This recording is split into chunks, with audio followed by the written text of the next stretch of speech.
Көп адамдар өмірін өзгерту үшін сыртқы жағдайларды өзгерткісі келеді. Жұмысын, ортасын, қаласын, адамдарды. Бірақ бір нәрсені түсінбейді. Егер ішкі күй өзгермесе, сыртқы өмірде өзгермейді. Мысалы, егер сен миллионер болғың келсе, алдымен ішкі әлемінде сол адамға айналуың керек. Өйткені шындық айна сияқты. Ол сенің ішкі сенімдеріңді ғана көрсетеді. Егер сен өзіңе мен жеткіліксізбін, менің қолымнан келмейді, маған ақша табу қиын деп сенсең, өмір дәл осы сенімді дәлелдейтін жағдайларды береді. Себебі сыртқы әлем ішкі әлемнің көрінісі ғана. Бүгін адамдардың көбі сыртқы әлемге байланып қалған. Әлеуметтік желілерге, шуға, күйбең тіршілікке. Ал ішкі әлеммен байланыс әлсіреген. Бірақ шынайы күш адамның ішінде. Айна принципінің негізгі мәні мынада. Шындық екі нәрсені көрсетеді.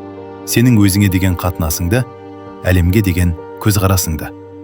Өмір сен неге сенсең, соны көрсетеді. Ендеше сұрақ туады.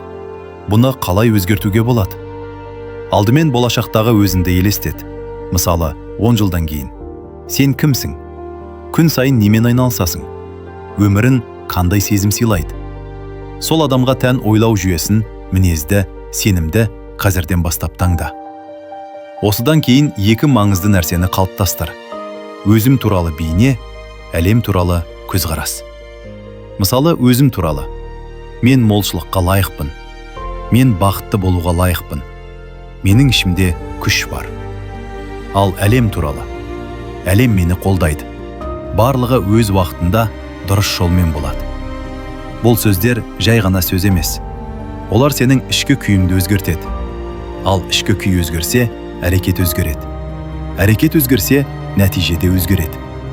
Бірақ бір маңызды нәрсені есте сақта. Материалдық әлем кешігіп жауап береді. Ішкі әлемде бәрі бір сәтте өзгереді. Ал шынайы өмірде уақыт керек. Көп адам осы жерде тоқтайды. Нәтиже бірден көрінбеген соң, сенім әлсірейді. Ал айна қайтадан ескі шындықты көрсетеді.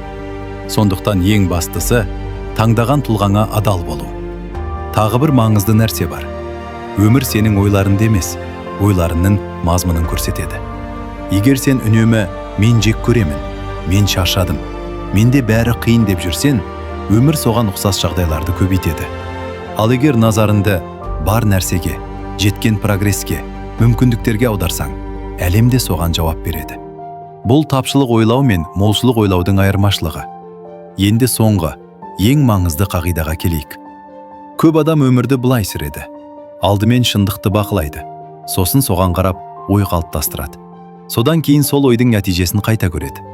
Бұл тұйық цикл. Ал шын мәнінде өзгеріс жасау үшін бұл циклды кері бұру керек.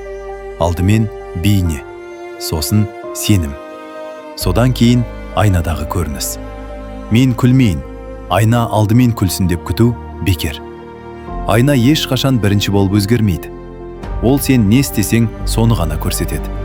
Бүгінгі өмірін өткен шешімдердің нәтижесі, ал ертеңгі өмірін бүгінгі таңдауың. Егер сен саналы түрде кім болғың келетінін таңдасан және соған сай өмір сүре бастасан, айна міндетті түрде жауап береді. Уақыт өте келе адамдардың қарым-қатынасы өзгереді, мүмкіндіктер пайда болады. Өмір басқа бағытқа бұрылады. Бұл қиял емес, бұл ішкі өзгерістің заңы. Шындық айнасы бізге бір нәрсені еске салады.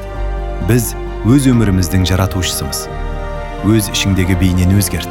Сонда өмір де өзгереді.